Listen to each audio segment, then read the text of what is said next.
What is up, YouTube? Hello, Party Parrots. It is time to make my favorite video of the month. It is the data mine video where we are going to break down all of the new cards the next season that has been spoiled to be coming to Marvel Snap. It is a Spider-Verse season dropping in November, and this is my favorite video. I know I said that, but if you like this video, it would mean the world to me if you could hit that like button, leave a comment as we're talking about this. Let me know what synergies are you seeing? What cards are you excited for? We're also going to be breaking down some information from a new game mode. So this is always my worst performing video of the month, but it's my favorite to make, so I'm going to keep making it. So it would really help out the YouTube algorithm. YouTube doesn't like to show it to people if you could comment. But as always, this is a data mine video. I got all this information from snap.fan. So shout out to them. If you haven't already, you can look up the full patch there. They have data mine all the variants and bundles and stuff that are coming to them. I'm not going to break down. So go there if you want even more data mine information. But this is also all like any data mine video, subject to change.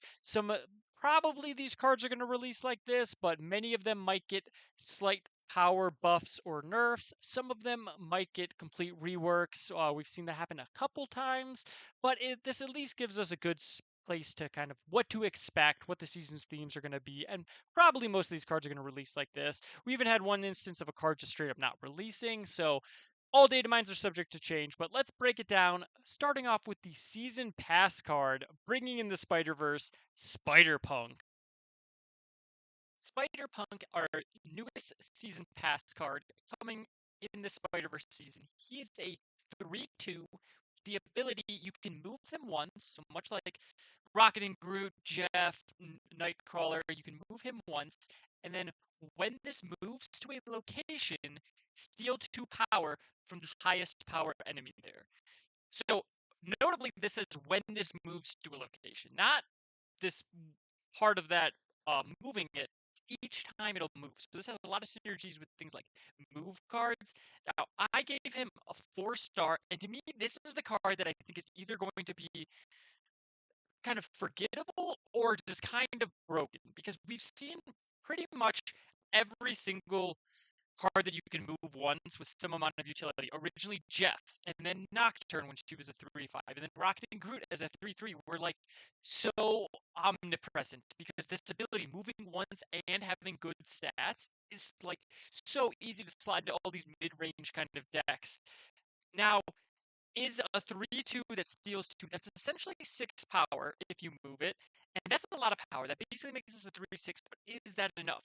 Rocket and Groot going from a 3/3 down to a 3/2 was kind of enough to take it out of most decks right now.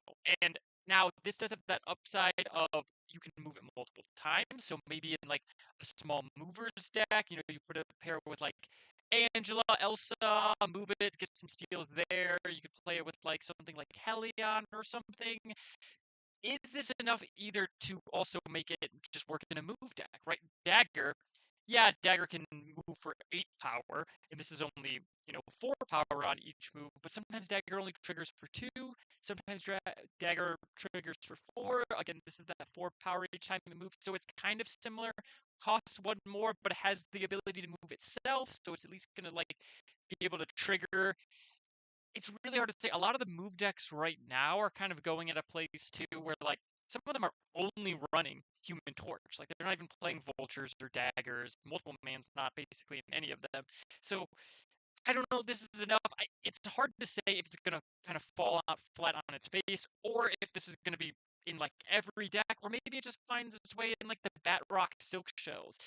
Other decks that could use it, like I said, Angela, like playing in Angela and moving it out, kind of like Rocket and Groot we've seen there. The Heimdall moves up Bast possibly could use this card, because you can give it that extra point of power, and then it is a 3/7 essentially.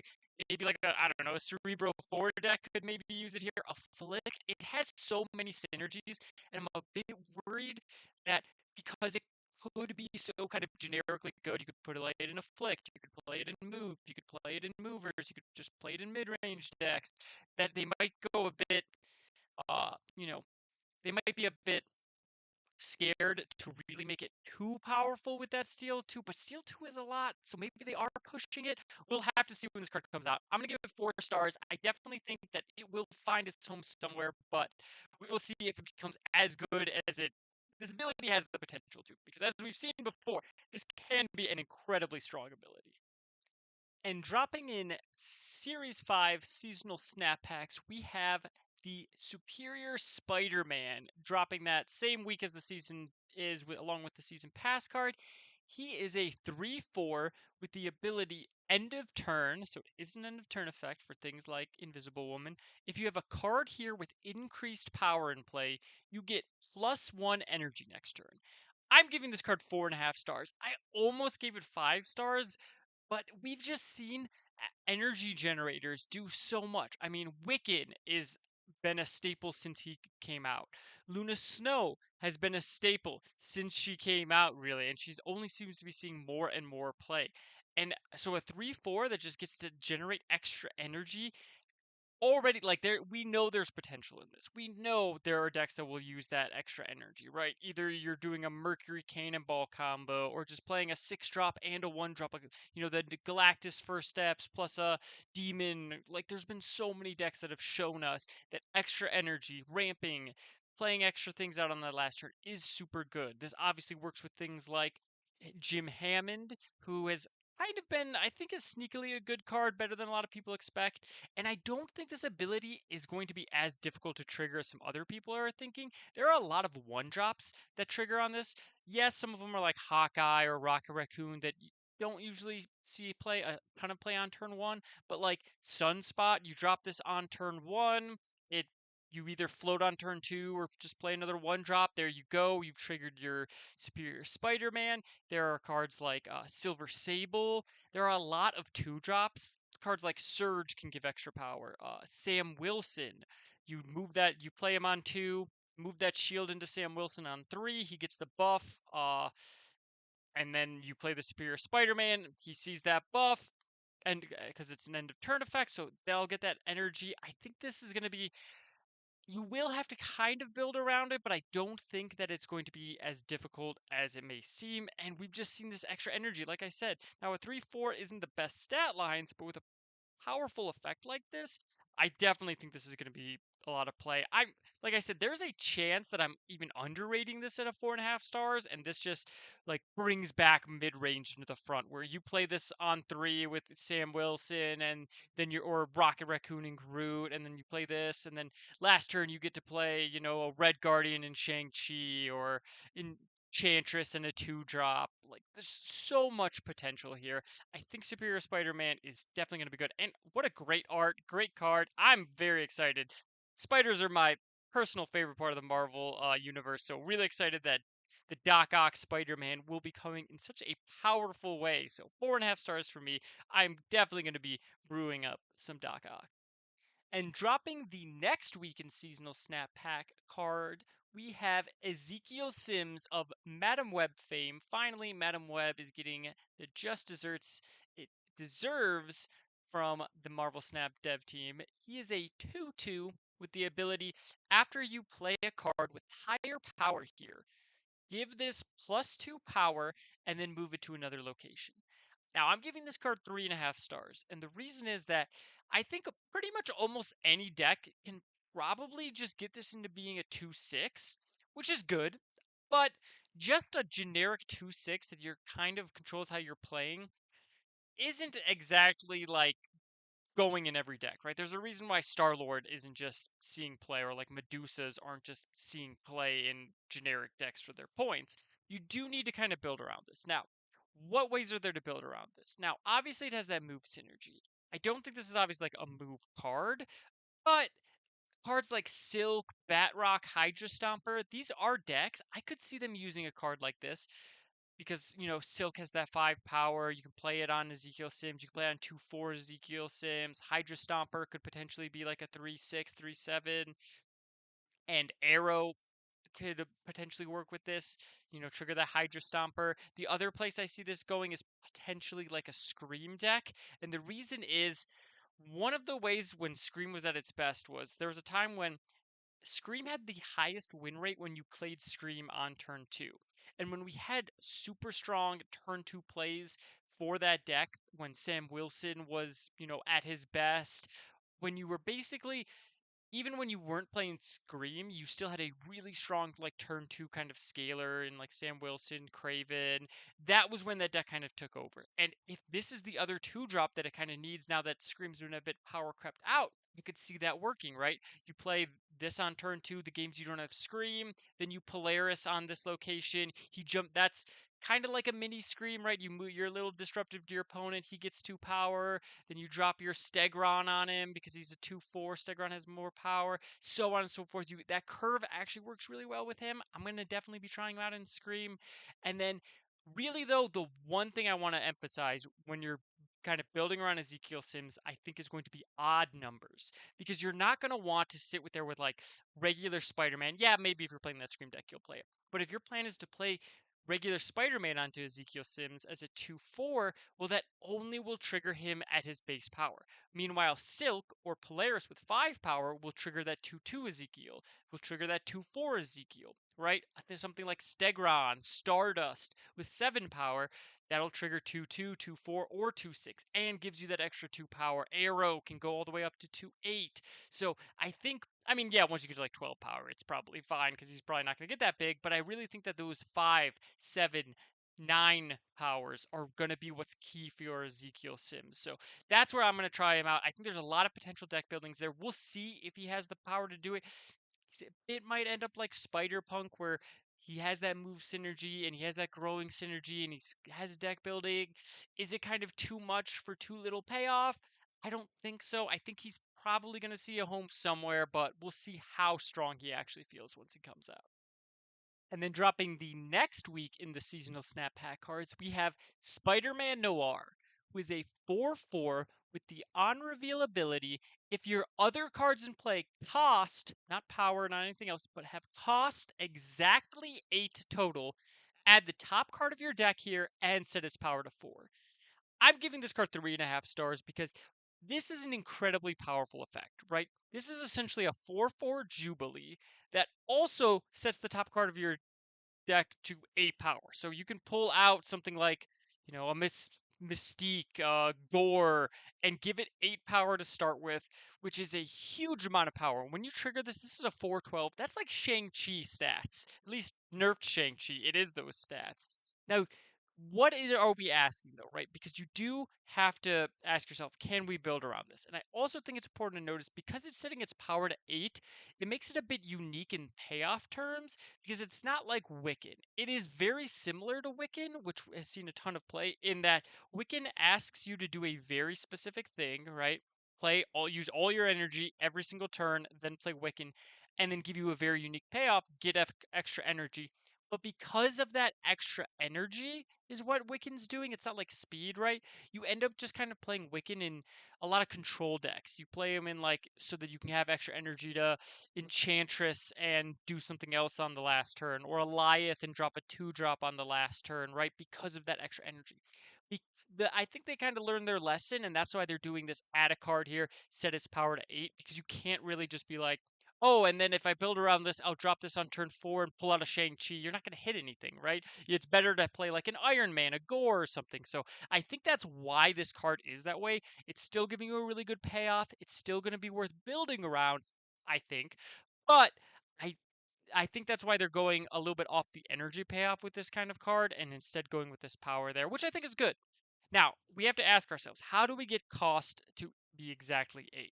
Because if you'll notice, if you play a 1-drop on 1, 2-drop on 2, 3-drop on 3, that's 6 cost. That is not enough to trigger going into Spider-Man Noir on turn 4. Now, maybe you don't need to. Maybe this is a good last turn play in like a Zabu deck where you play this out because it's your other cards in play here. You can kind of, with like something like Kitty Pride, especially too, you can play this out and then something else. He won't see that other card, so that way it costs exactly 8. You can kind of maneuver it. I think you're going to have to be thinking about that a lot if you're not playing this on curve, but it is possible. And then there are ways to play this on curve, right? If you play Mr. Sinister on 2, What did we say? We said playing a 1 drop, a 2 drop, a 3 drop is 6 cost. Well, he creates another 2 drop, that's 8. Then you can play Spider-Man Noir. Something like Debris or Shauna. That's Debris is 5, Shauna is 6. With Debris, you can play a 1 drop, 2 drop Debris into this. With Shauna, you can just play a 2 drop into Shauna into this. So maybe that's where you have like that Kitty Pride. There are absolutely ways to build around this. Something like Mysterio is 6 right there. Then all you need is two 1 drops or a 2 drop. So all of those decks too, those kind of seem like Sasquatch decks, Mockingbird decks, right? Maybe you play this in like Thanos. I could see something like that. Maybe this kind of brings back that Mockingbird or Sasquatch decks because you just get to a free 8 power. I'm going to be brewing around this. I think this is probably my favorite design in the entire new season because it's just so unique. I mean, costing exactly 8 with a really unique payoff of like a super jubilee, not just like energy or bonus power on him, but drawing you cards and stuff. I really like it. I'm really excited for Spider-Man Noir, and hey, maybe we'll get that Nick Cage Spider-Man Noir movie or show here soon too. And that last week of cards, we have the Prowler coming to Marvel Snap. And I'm so excited for this. This has probably been the top card I've wanted to come to Marvel Snap in for a while now because I think it's been a bit of an omission to not have Miles as uncles. And wow, did they deliver! Let's talk about the Prowler. He is a 3/4 with the on reveal ability of add 2 Thieves' Tools to your hand. Then set their costs to 0 if a card moved last turn. So this is basically like a Kate Bishop mixed with a Miles Morales, right? You're going to generate cards into your hand, and then, like Miles Morales, if a card moved last turn, they'll be reduced in cost, and they'll actually be free. Now, let's actually talk about um, what these thieves tools are, right? Because I think a lot of his power is going to be in how good they are, and I'll talk about them. I'll explain them first, and then we'll talk about them.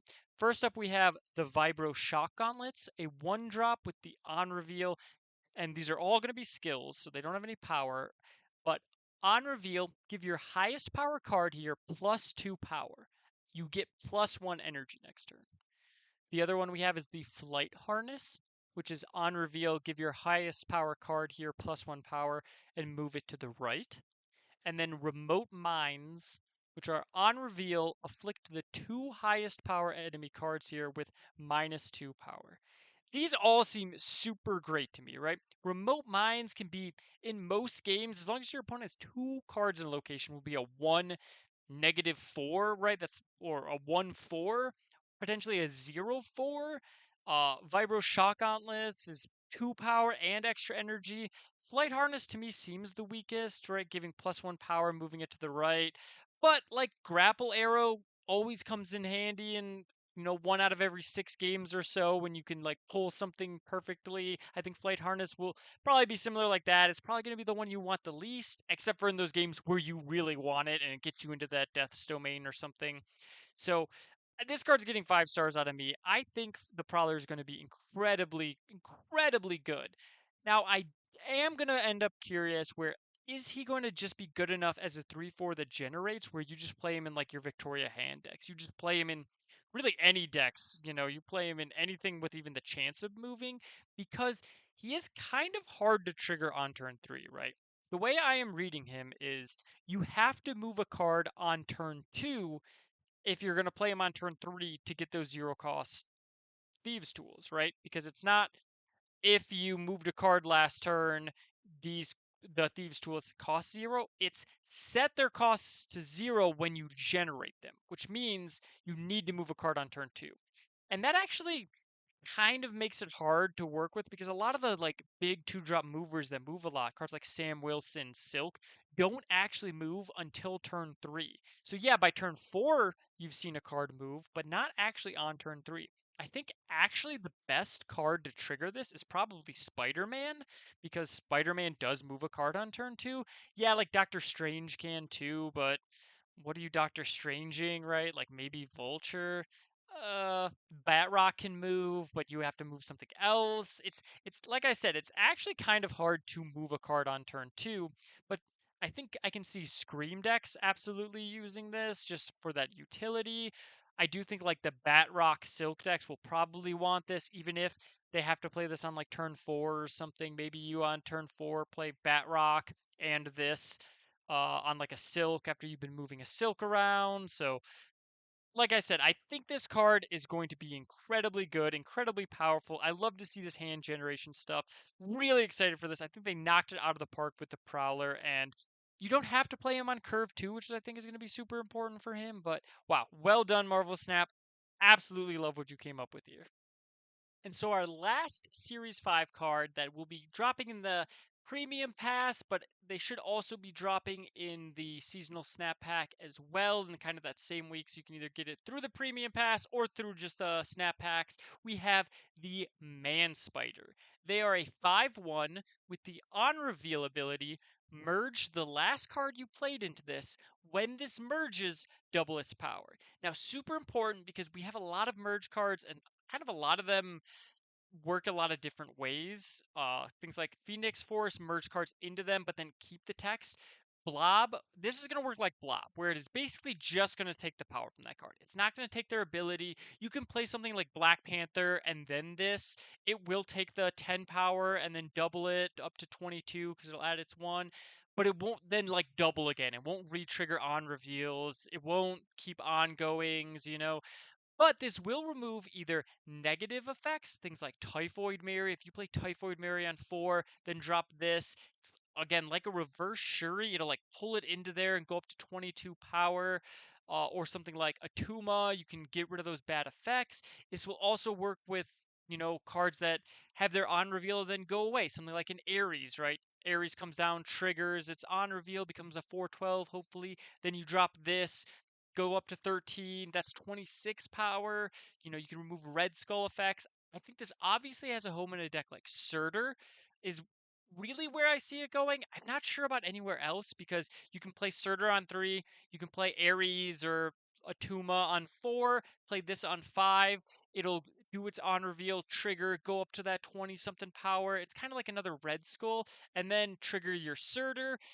Now it's a bit awkward because it doesn't work great with like Nightmare, which a lot of Surtur decks are. It doesn't work great with like Scar because it doesn't remove one of your 10 power cards, but it's not bad with at least Scar. I could also see this working well with something like Enchantress, right? If you play Enchantress on 5 and then drop this, that's going to be 9, 18 power in one lane, and you can pull it around. A lot of like players have been playing cards like Ghost Spider in kind of random seeming decks just to have that ability to pull power around. This lets you do that, and then you can drop like a Zero or a Ebony Maw in those decks. So I think this deck's gonna have a home. I don't really see it being anywhere outside of like Surtur decks. It does have the fact that it's when this merges, not attached to its on reveal. So technically, if you like played it with Agony or other merge cards, if you drop a Hulkbuster on it the next turn, and merge just any other way that you can merge this card, it will keep doubling. So there's a little bit of potential there. I'll definitely try some of that out, but it's not immediately coming to mind. We've seen like Penny Parker, yeah, every time you merge Penny Parker, she'll get you energy, but it's really hard to merge cards. So I don't know if that's going to be as relevant now, but maybe in the future too. Maybe it just needs that one, card that drops and is super easy to merge and pushes this over the top with that ability, but kind of 3 stars just because I think it's going to see it play in that Surtur deck, but we'll see what the most optimal way that list turns out to be. And for our first Series 4 card that seems to be dropping that same first week as they've been doing it straight into the seasonal snap pack, we have a skill actually with Web Sling. This is a 1-drop with the on reveal ability. Next turn, you can move one of your cards away from here. So this is basically like the old Space Stone, which was so strong that it actually ended up getting nerfed like a lot because playing a card and then being able to move it was really good in Marvel Snap. Now, I'm giving this 2.5 stars, and the reason being is what I really like about Spider Punk, which I don't think I really explained when I was talking about him, was that he's actually one of the first move enablers, not enablers, payoff cards that we've gotten in Marvel Snap really since Marvel Snap came out. We've been using the same human torches, the same daggers, the same vultures. Yeah, they've changed, but they're basically the same cards. yeah, we've gotten Spider-Man 2099, but he's not good. And we've gotten Red Wing, and he's only okay and not really repeatable, right? Neither of them are really repeatable. Spider-Punk is a repeatable effect. But what we have gotten is a lot of move enablers, right? We've gotten Aranyas, we got Ghost Spider, we got like Fanfei, Topaz, Zorn, so many ways to move your cards. And this is another one. Now, it is pretty good. Like I said, Space Stone was broken when it first came out. Now, is it worth that effect to put in your deck and have no power attached to it? Maybe. It is a strong effect, like I said, and honestly, being a skill is somewhat nice because it could be that, like, for an effect like this, you don't really want it to take up a spot. Like, you'd rather just play this in a lane and then you can play another card in that lane later, especially in something like Move, where managing your exact board spaces, so for like Heimdalls and stuff, can be super relevant. So I do like that it's a skill, but I don't like not having power. So it's a bit of a catch-22 there. We've seen that skills have been really good with cards like Werewolf, helping you not get flooded out, like Merlin and stuff. Like that is a really good ability, not taking up that spell. So I don't know. It remains to be seen. Let me know. Do you think that this is worth it to kind of usurp so many of the move enablers we've gotten? It's hard for me, like I said, to see this making it in there because you just have so many options. But I think it'll probably see play. People will be trying it out. People will be doing it in some weird combo ways that I'm not exactly thinking are going to be the strongest. But I think we'll see it in decks. I think it'll be a good card to have.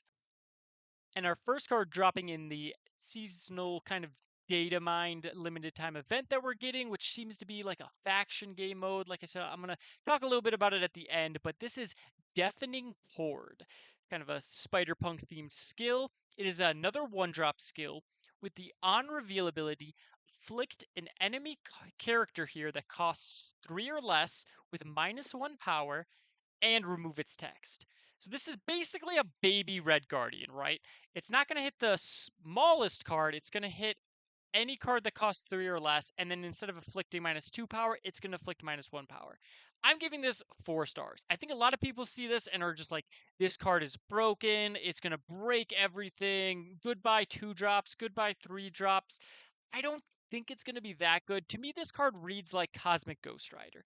I think that is a card that released in its absolute best spot because Cosmic Ghost Rider, a lot of people saw that and said, this game is over. This is going to destroy everything. Goodbye to your Iron Mans. Goodbye to your Morbiuses. Goodbye to like, how could this effect not be broken?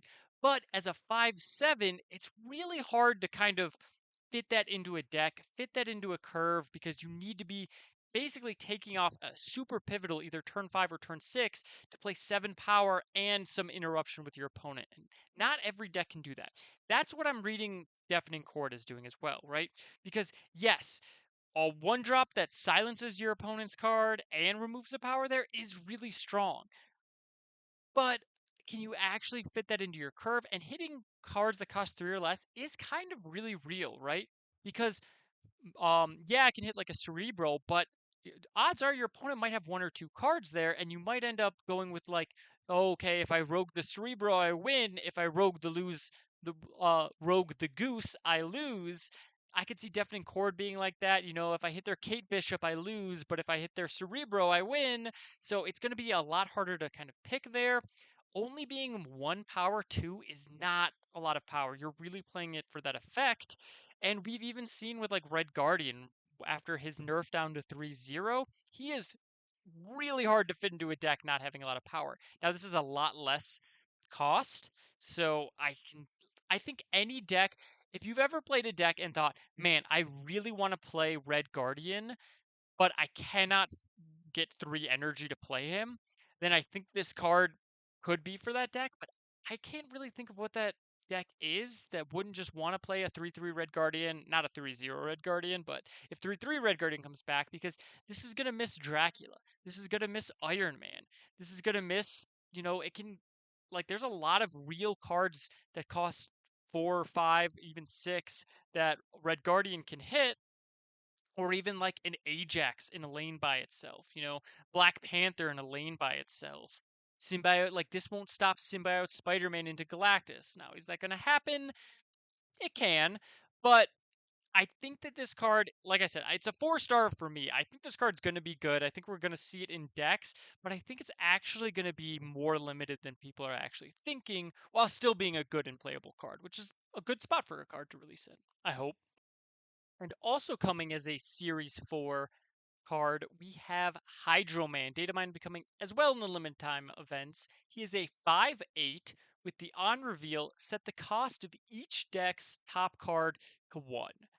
Now, I actually think this is a pretty good card because I think there are a couple good synergies. I don't think you just kind of play this like we've seen like Anti-Venom see play with like Luke Cage decks and some kind of random decks because it's just such a strong effect. Setting both decks equal to 1 means you could get blown out just as well as blowing out your opponent.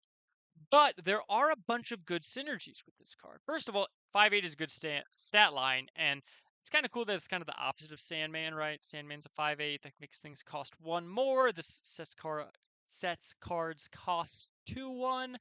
Definitely looks like they're cooking there. But what are these synergies? First of all, I think this card is probably great in a Pixie deck. If your plan is to play Pixie on and then Mobius, this is really good. One, it's a big card that you can get out for cheap.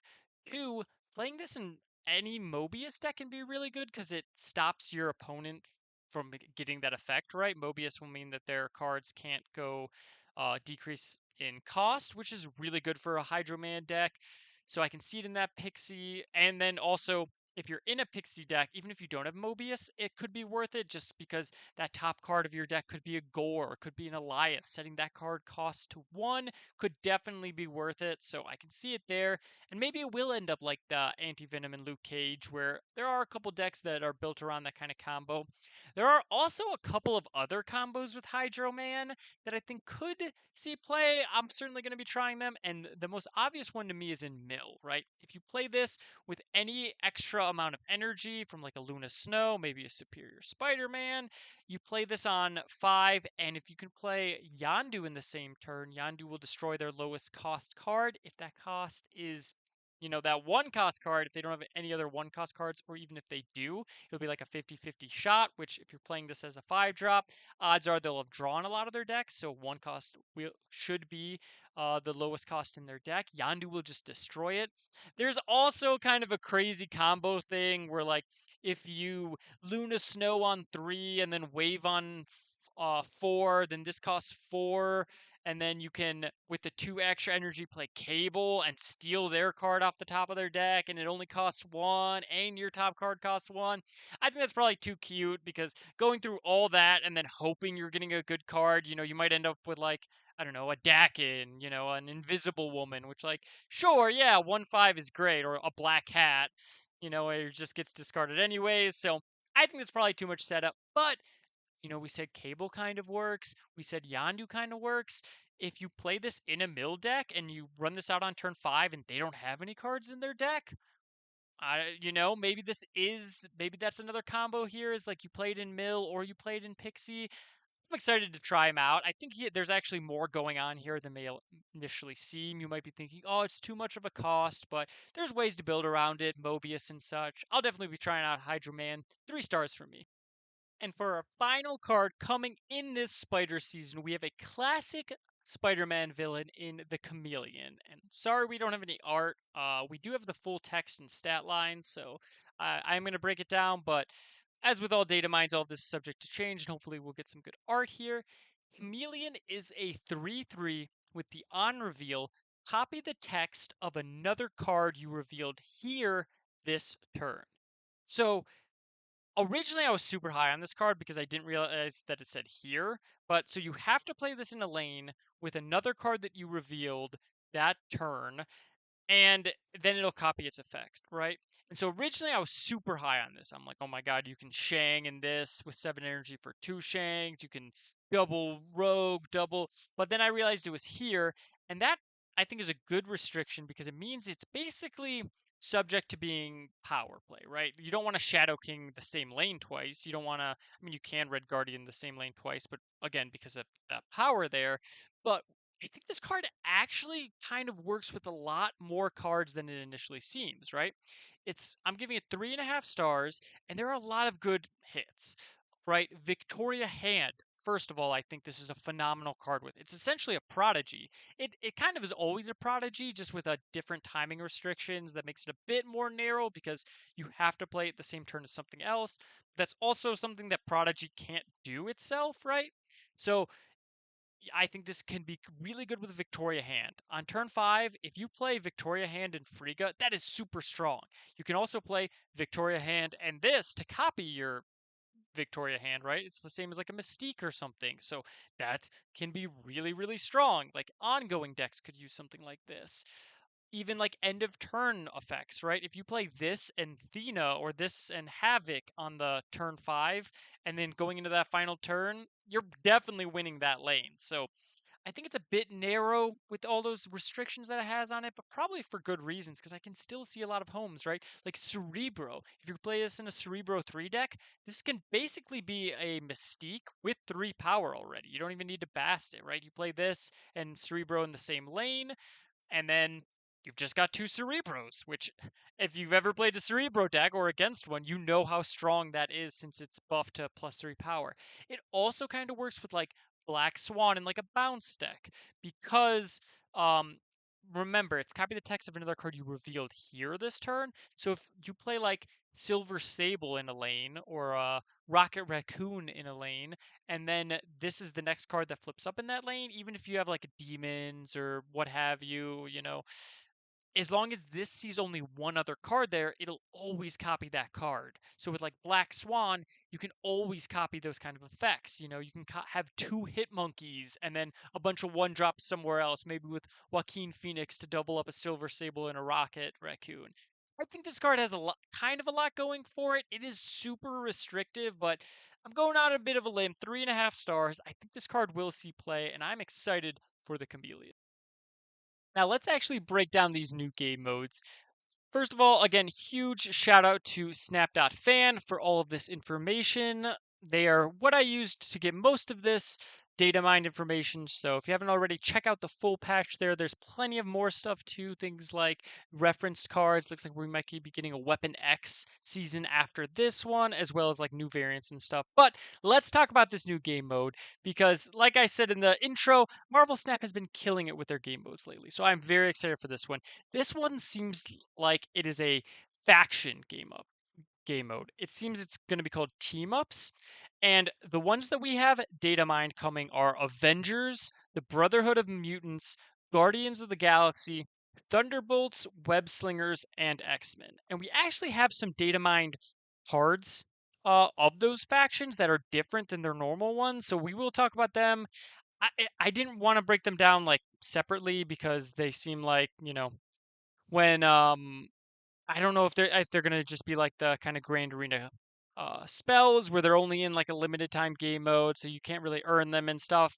But I do want to talk about this game mode. It seems like it is going to be kind of like the unbalanced events where like your Avengers got +1 power, or your X-Men, did certain things. Couples, if you had like Miles and Gwen, they each gave each other +2 power. This is basically that in a game mode, and we'll have to see if you know they give us like just pre-approved decks, like here's the Guardians deck, here's the Avengers deck, or if you actually get to make them so you can like pick and choose how many you want. But it looks like they are going to have some specific team bonuses. We have the Avengers with Avengers at full locations have plus some amount of power, probably however many Avengers you have. Brotherhood of Mutants is like an end of turn, give plus power to a friendly card at a location that you have to be winning. Again, faction power is probably how many cards you have of that faction, but who knows. Guardians of the Galaxy give all cards that reveal at a marked location plus faction power. Thunderbolts gives friendly Thunderbolts reveal with extra power at locations you're losing. Web Slingers give the first time a friendly card moves each turn. Give the top card of your deck minus cost and plus power.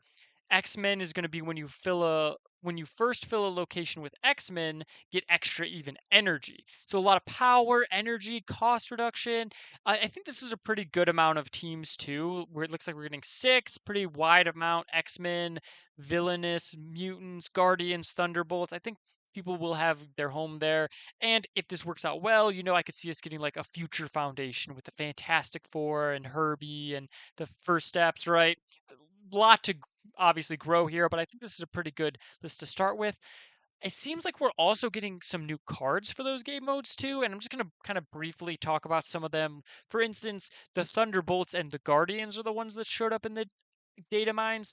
We have, say, Ghost Thunderbolts, who's a 3/6 and costs one less for each location that you're actually losing.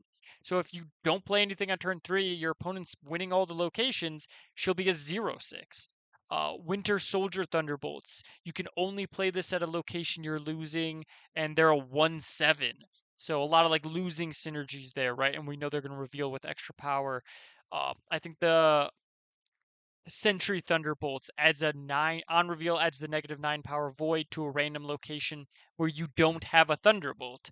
Toxidoxy has getting a special card here for the Thunderbolts. Valentina, the Guardians seem like they're getting kind of a souped up version of their ability where we have Grax, who's going to be a 4/6 with the on reveal. If your opponent played a card here, double this card's power. So, um, Groot is going to be a 3/7 with the on reveal. You discard a non-guardians from card from your hand unless you sniped that opponent, right? Unless you got them there. Star-Lord has on reveal. If your opponent played a card here, give all of your friendly guardians +1 power. So a lot of cool stuff here. Mantis on reveal. If your opponent played a card here, give a guardian in your hand -2 cost. So really cool stuff here. Like I said, this is probably going to be just cards in that limited time game mode. It honestly, I think that this might be worth it to just bring to the game for itself because a lot of these cards are cards that I think people really want to play with. A good Gamora, Taskmaster, Toxie and stuff. And there's 4 more factions, so we'll see if we're getting new cards for them too. But I'm really excited. This looks like it's gonna be a really cool game mode. But that is gonna do it for me. Let me know. Are you as excited for the Spider-Man season as I am? I know some people say that we're getting too many Spider-Man seasons, but I think that every season should be a Spider-Man season. If we can get, 4 X-Men season a year, I think we can at least get 1 or 2 Spider-Man season, and there are still plenty of cards coming. But which cards are you most excited for? Do you think this game mode is going to be fun? I'm really excited for it after their past couple. I think they've really been innovative and had really good rewards since kind of the Kid Omega fiasco. So I will see you guys in the next video. Thanks for sticking along this long.